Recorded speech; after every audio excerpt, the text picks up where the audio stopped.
queridos alunos do 7º ano do ensino fundamental. Sejam bem-vindos. Eu sou a professora Michele Santos, professora de História, e vamos verificar o objeto de conhecimento desta aula. Aula 28, objeto de conhecimento: a formação e o funcionamento das monarquias europeias, a lógica da centralização política e os conflitos na Europa, com detalhamento: a monarquia na França e Inglaterra, alianças, confrontos e resistências. Vamos à nossa aula?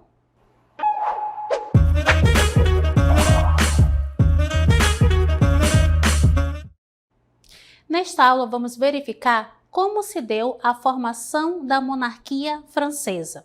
Lembrando que, dentro da França, o absolutismo francês ele vai ser um dos mais característicos dentro do contexto de estados e monarquias absolutistas. Vamos ao nosso texto. Século XII, início da centralização política francesa. Filipe II, dinastia capetinja, vai dar início a esse processo de centralização política. Lembrando que a França, neste momento, vivia aquele processo de feudalismo, em que havia ali a descentralização. E Filipe II ele vai ali organizar para que haja essa centralização política dentro do território francês. Formação de um grande exército sustentado pelos impostos cobrados ao longo do território nacional. E vamos verificar que a ascensão do absolutismo vai acontecer com o cardeal Richelieu, que vai endurecer o poder executivo e acentua a doutrina da origem divina do poder do rei. Então, o cardeal Richelieu ele vai dar ali o embasamento para que o absolutismo ele consiga ali se consolidar dentro do território francês, para que os futuros monarcas já tenham ali uma estrutura política, econômica para poder exercer seu poder de fato e de direito. Lembrando que ele também vai consolidar a teoria do direito divino, em que a autoridade do rei ela não deve ser questionada, até porque se ele está sendo autoridade é porque Deus deu essa tarefa para ele. Vamos observar como é que estava organizado o território francês nesse momento. Observem só que eu tenho aqui o mapa em que mostra a formação da monarquia francesa. Observem que aqui eu tenho domínios direto do rei da França, que é essa área em rosa aqui, ó. Vocês podem observar, nessa área que a professora está fazendo pontilhada aqui, é justamente a área que pertencia ao território da França. Havia o reino da França também, que é toda essa área amarela que vocês podem observar aqui. Dentro desse território há também a presença dos ingleses. Como podemos verificar que essa área em roxo, ó, que são domínios do rei da Inglaterra, e também temos a presença do reino inglês nessa área aqui cinza. Observem que eu tenho também essas linhas azuis que elas representam justamente rotas comerciais, que era de extrema importância para o grupo que estava em ascensão, que era justamente a burguesia, certo? Vamos observar a Guerra dos 30 Anos, que acontece entre 1618 a 1648. Por isso que é Guerra dos 30 Anos, porque dura 30 anos. O que foi essa guerra? Conjunto de conflitos de caráter político e religioso em vários países da Europa. Então, a Guerra dos 30 Anos ela vai ocorrer num território chamado Sacro Império Romano Germânico. Essa área também tem ali a fragmentação do poder, não existia ali a unificação do território. E dentro dessa área havia ali conflitos religiosos entre católicos e protestantes. Vale lembrar que esse território foi ali o berço da reforma religiosa. Então, o protestantismo ele iniciou ali. E como era um território ali fragmentado, essa área possuía tantos reis católicos quanto reis protestantes, certo? E nessa ideia havia também o que eles chamavam de Paz de Augsburgo, que justamente dava liberdade religiosa a esses reis. Cada rei podia escolher o credo religioso que os seus súditos iriam seguir, certo? Então, Outra questão que vai ser abordada na Guerra dos 30 Anos é que a burguesia vai apoiar os reis para libertar os burgos, que eram as cidades medievais do domínio feudal. Por que que isso vai acontecer? A burguesia, ela precisa ter ali um estado fortalecido, ela precisa ter ali liberdade, ela também precisa ter ordem, ela precisa ter segurança. E quem vai dar segurança para a burguesia vai ser justamente os reis. Esses reis vai poder proporcionar à burguesia essa segurança que eles queriam para poder ter as suas rotas comerciais protegidas. Lembrem que a burguesia trabalhava ali com a questão do comércio e as rotas comerciais, elas eram bastante frisadas e também observadas por ladrões. Então era necessário ter essa segurança para essas rotas comerciais e quem poderia dar este apoio de segurança seria justamente os reis com o fortalecimento do seu poder, ok? O resultado dessa situação da Guerra dos 30 Anos vai ser justamente a formação dos Estados Nacionais. Os Estados Nacionais eles vão se formar nesse contexto, eles vão se consolidar. Lembrando que esse Estado Nacional precisa ter um exército fortalecido, precisa ter território, precisa ter ali uma organização para que ele possa funcionar. Então, observem aqui nessa imagem que eu tenho o contexto da Guerra dos 30 Anos. Observem aqui que eu tenho o Reino da Germânia. Esse aqui é o que a gente chama do Império Sacro Império Romano Germânico. Toda essa região aqui, ó, observa que ela é totalmente fragmentada, ou seja, separada. Então, o Sacro Império Romano é o berço da Reforma Protestante. Foi lá que Martinho Lutero deu seus primeiros passos para que houvesse a Reforma Protestante e houvesse futuramente o rompimento com a Igreja Católica. Essa região é composta por diferentes reinos, sendo uns católicos e outros protestantes. Em 1555, houve a assinatura da Paz de Augsburgo, em que concedia aos chefes políticos que eles pudessem ali colocar o seu credo religioso para que os seus súditos pudessem seguir, certo? Então, tensão política devido às práticas religiosas entre os reinos dessa região. Observem aqui que eu tenho uma área chamada Boemia. Nessa região, em 1618, houve uma briga entre as pessoas que estavam ali, entre os protestantes, e nessa briga eles não queriam aceitar a imposição do monarca da Boemia em relação ao credo católico. A maioria deles eram protestantes, eles já seguiam essa prática religiosa, só que quando o governante da Boemia, que era um fervoroso católico, decidiu implantar o catolicismo, os protestantes decidiram ali se revoltar. E nessa revolta, eles vão começar a incentivar justamente a questão do protestantismo. Eles vão querer praticar o protestantismo, contrariando ali o poder do monarca. Isso vai ser o início, um dos estopins ali para a Guerra dos 30 Anos. Ok? Continuando, vamos observar aí que houve motivos religiosos, políticos e econômicos que vão fomentar justamente a Guerra dos 30 Anos. Religiosos, nós podemos observar aí protestantes e católicos. Políticos vai se referir justamente ao poder do monarca. E econômicos vai estar ali relacionado com a burguesia, que vai querer manter ali suas rotas comerciais e ter benefícios em relação à isenção de impostos e também a segurança e também a questão monetária, a questão ali da unificação da moeda também vai ser importante para esses burgueses neste momento. Certo? Continuando.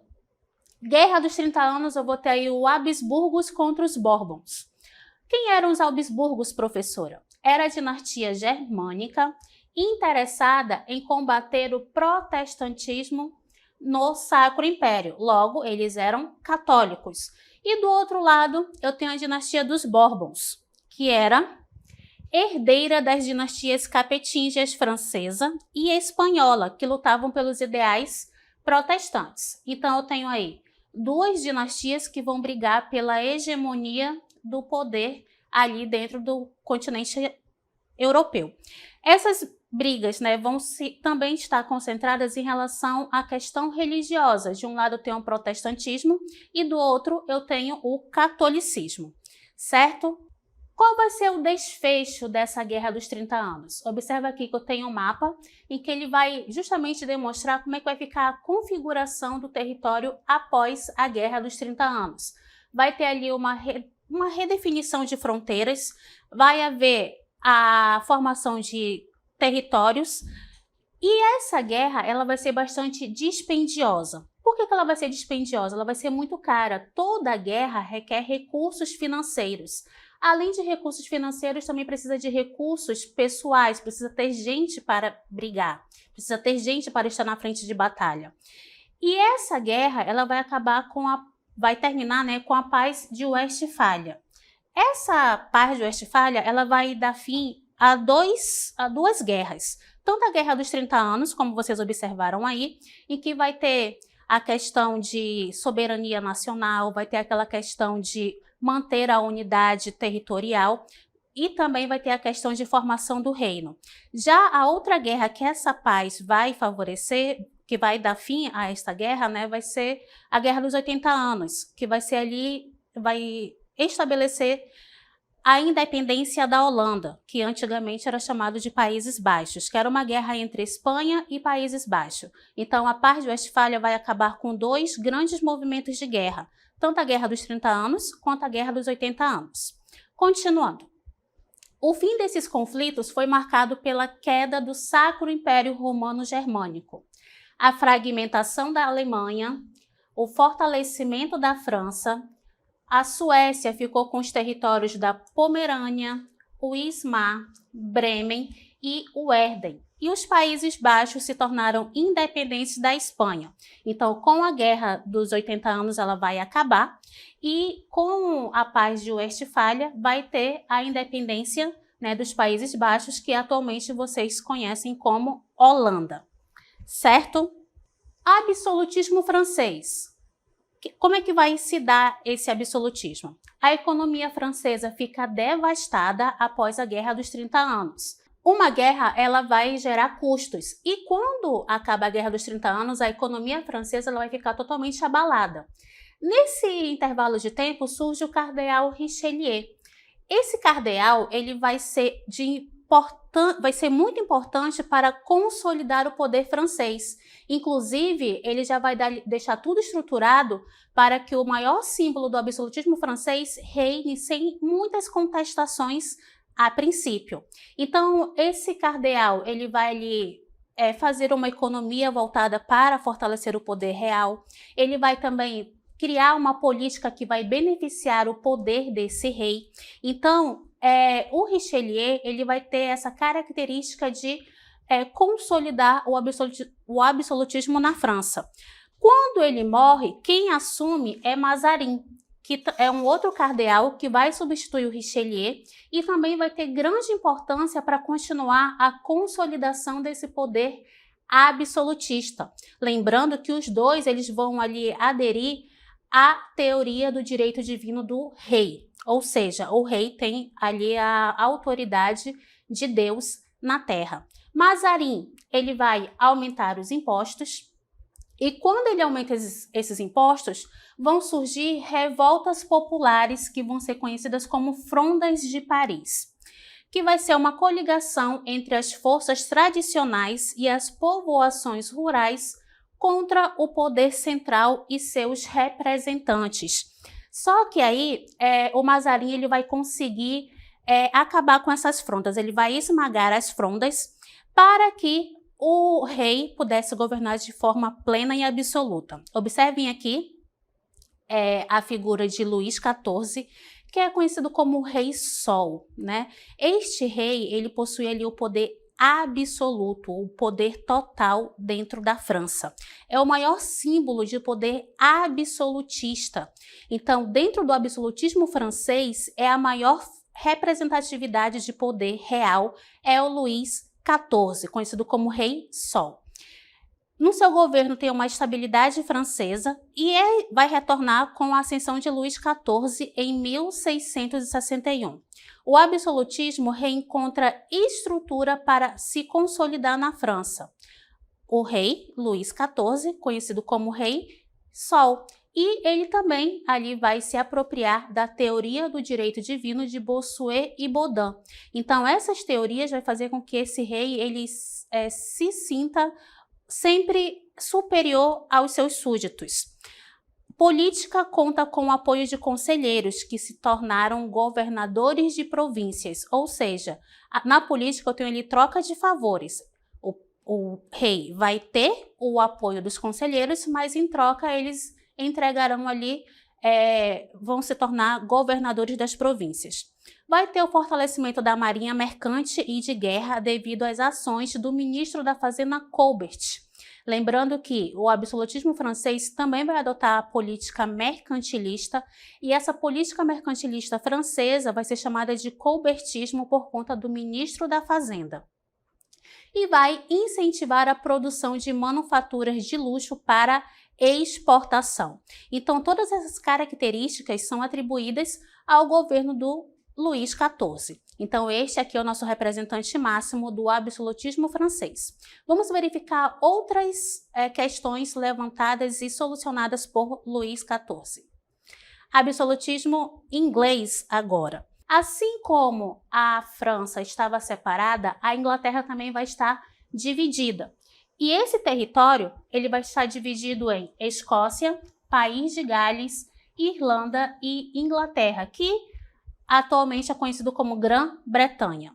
Século XII, o rei Henrique II inicia o processo de unificação territorial. Ele vai começar a fazer a união desse território.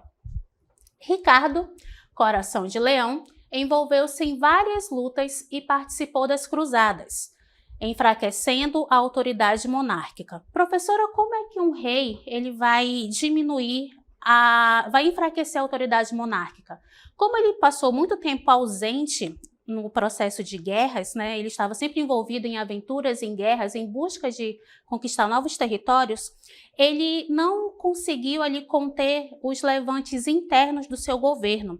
Então, ele sempre deixava outra pessoa em seu lugar, né? No caso aí, um regente que vai governar em nome dele, enquanto ele estava em guerra. Então, isso fez com que a população inglesa acabasse não contando com o poder deste monarca. E isso fez com que o poder da monarquia, neste momento, ele acabasse enfraquecendo. Então, a ausência do rei e grandes custos com as guerras motivou a classe nobiliárquica a impor um documento limitando as funções régias. Quem era a classe nobiliárquica? Eram os nobres. Eles vão observar essa questão da ausência do rei como um grande problema. E para conter esse problema, eles vão fazer em 1215 que João Sem Terra ele seja obrigado a assinar a Magna Carta, que impedia o rei de criar novos impostos ou alterar leis sem a aprovação do Grande Conselho, um órgão formado por integrantes da nobreza e do clero. Então, essa carta ela vai servir para limitar o poder do rei, para que ele não tomasse ali medidas autoritárias, medidas ali absolutistas que pudessem impactar no governo inglês, certo? O absolutismo inglês, ele também vai contar com o Grande Conselho, que vai impedir a formação de um governo tipicamente absolutista na Inglaterra. As revoltas camponesas do século XIV enfraqueceram as autoridades locais. Prestígio e autoridade monárquica britânica advém das sucessivas vitórias obtidas contra os franceses durante a Guerra dos 100 Anos. Então, todo esse contexto da questão de consolidação do poder absolutista inglês vai também estar envolvido em guerras. E dentre elas vamos observar aí a Guerra dos 100 Anos.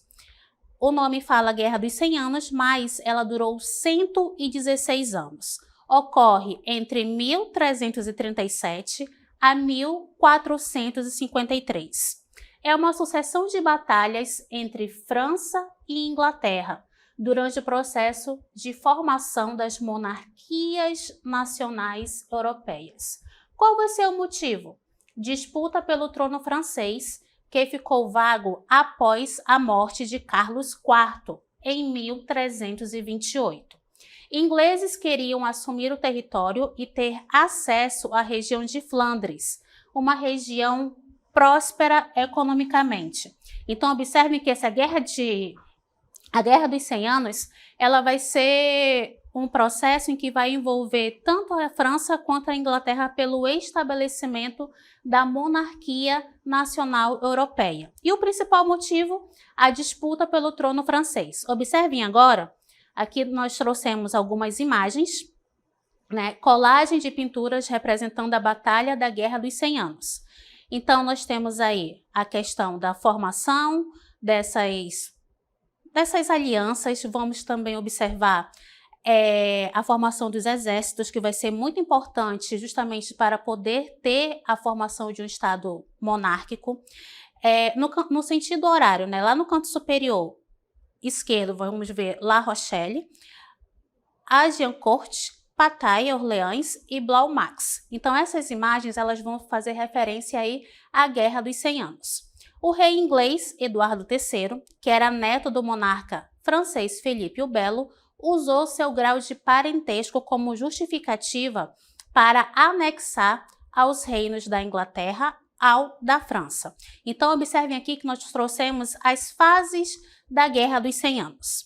A nossa primeira fase, ou primeiro período da Guerra dos 100 Anos, é de 1337 a 1364. Nesse primeiro período, nós vamos observar o êxito da Inglaterra no combate contra a França. Isso fez com que os ingleses ocupassem boa parte do território francês, ainda mais ali na região norte da França. Eduardo III teve apoio financeiro de Flandres e da Bretanha, que estavam em território francês. Diante das derrotas, Carlos V negociou um tratado de paz com o rei Eduardo III em 1364, reconhecendo o domínio inglês em boa parte das terras francesas. Em troca, os ingleses se comprometeram a não mais requisitar o trono da França. Após esse período, o segundo período, ele começa em 1364 e vai até 1380. O segundo período é marcado por Carlos V descumprindo o acordo de paz assinado com a Inglaterra e vai reiniciar o conflito. Vamos ter a vitória francesa e Bertrand de Guesclin, desculpa. O francês da professora está um pouco enferrujado. Unificou as tropas e usou o sistema de guerrilhas para derrotar os ingleses. Este representante, né, este oficial, este líder político, ele vai conseguir consolidar o exército francês. Continuando aí no nosso terceiro período, que começa em 1380 e vai até 1422. Temos a presença de guerras internas e disputas pelo trono. Inglaterra, revoltas civis e o rei Ricardo II entra em confronto com os nobres. A nobreza vai apoiar a subida de Henrique V para o trono inglês. Já na França, vai ter a revolta em Borgonha e morte de Carlos V e a divisão dos nobres, Orleans e Borgonha. Em 1420, temos o Tratado de Troyes, no qual a França reconhecia o domínio inglês sobre o norte e que forçava o rei Carlos VI a deserdar do trono seu filho Delfim Carlos VII. Então, observamos aí que no terceiro período da Guerra dos 100 Anos, temos aí a vitória inglesa novamente. E o nosso quarto período, vamos observar aí, começa em 1422 e vai até 1453. Temos a participação de Joana d'Arc, camponesa visionária francesa. É uma reação francesa contra os ingleses. A França vai se aproveitar do conflito interno inglês, que vai ser a Guerra das Duas Rosas, que vai surgir após a Guerra dos 100 Anos, porém o seu contexto inicia ali ainda dentro da Guerra dos 100 Anos, para retomar seu território que foi ocupado pelos ingleses. Em 1430, Joana d'Arc foi presa e entregue para os franceses. e a Joana foi julgada pelo Tribunal da Santa Inquisição, foi considerada herege e foi condenada à morte em 1431. Então, observem agora, nós vamos colocar aqui a linha do tempo toda para vocês, só para fixar melhor. Então, na primeira fase, eu tenho a vitória inglesa. Na segunda fase, ou segundo período, eu tenho a vitória francesa. Na terceira, eu tenho a vitória inglesa novamente. E na quarta fase, a vitória francesa. Lembrando que uma guerra, ela vai ser dispendiosa para todos os lados, certo? Então, temos no final a vitória francesa, mas vamos observar que essa guerra também vai gerar custos tanto para a França quanto para a Inglaterra. Então, o desfecho da guerra, vamos observar o martírio da guerreira camponesa, que é Joana d'Arc, vai motivar os soldados franceses a se manterem na luta contra os ingleses. Observamos também a Batalha de Calais, em 1453. Os franceses conquistaram a cidade de Bordeaux, o último inglês, dando fim à Guerra dos 100 Anos. A Inglaterra praticamente abandonou a guerra contra a França para solucionar as disputas internas provocadas pela Guerra das Duas Rosas. Inglaterra desiste de dominar a parte continental da Europa. A França fortalece o sentimento patriótico. Consolidação da monarquia nacional absolutista na França. Então, nessa questão de disputa territorial, observamos aí que uma das consequências da Guerra dos 100 Anos é justamente a Guerra das Duas Rosas, que vai ali acontecer no contexto interno da Inglaterra. Então, trouxemos aqui um vídeo com o professor Ian, que ele vai explicar bem detalhadamente essa questão da Guerra das Duas Rosas. Olá, eu sou o professor Ian e vim falar sobre o período da Guerra das Duas Rosas. Bom, a Inglaterra vinha da Guerra dos 100 Anos, então a Inglaterra estava numa profunda crise. E essa crise deu espaço para um outro conflito dentro da Inglaterra. Esse conflito contestava o rei. Então você tem duas famílias que vão entrar em conflito pelo trono da Inglaterra. De um lado, os Lancaster, do outro, os York. Bom, esse período de briga entre famílias vai durar 30 anos. Esse período ele só vai acabar, esse período da Guerra das Duas Rosas, ele só vai acabar com o advento do Henrique Tudor, com a ascensão do Henrique Tudor ao poder. O Henrique Tudor vai estagnar esse período de conflito interno na Inglaterra quando ele se casa com a Elizabeth York. E assim entra num período de tranquilidade. Afinal de contas, as famílias Lancaster e York entraram em conjunção com o casamento entre Henrique Tudor e Elizabeth York. Então, o professor Ian aqui trouxe a definição básica da Guerra das Duas Rosas. Foi uma briga de dinastia em que eu tinha de um lado a família Lancaster e do outro a família York disputando o poder dentro da Inglaterra. E vai resultar ali com o casamento dos Tudor com o York, dando início ali a uma nova dinastia. Então, absolutismo inglês. A dinastia Tudor passou a controlar o trono britânico sob a liderança do monarca Henrique VII. O Estado britânico se fortaleceu, pautando sua hegemonia, principalmente no fortalecimento de suas atividades mercantis. Nos governos de Henrique VIII e Elizabeth I, o Estado Nacional Britânico alcançou seu auge, afirmando o absolutismo da Inglaterra. Então, observem aí que essa Guerra das Duas Rosas ela vai ser um processo ali de consolidação de uma nova dinastia. Essa nova dinastia ela vai estar sendo ali moldada e vai também causar uma certa instabilidade, tanto econômica quanto política também. Então, todas essas questões de briga sucessória vai estar inserida dentro do contexto da formação dos estados absolutistas. Então, esta foi a nossa aula e até a próxima.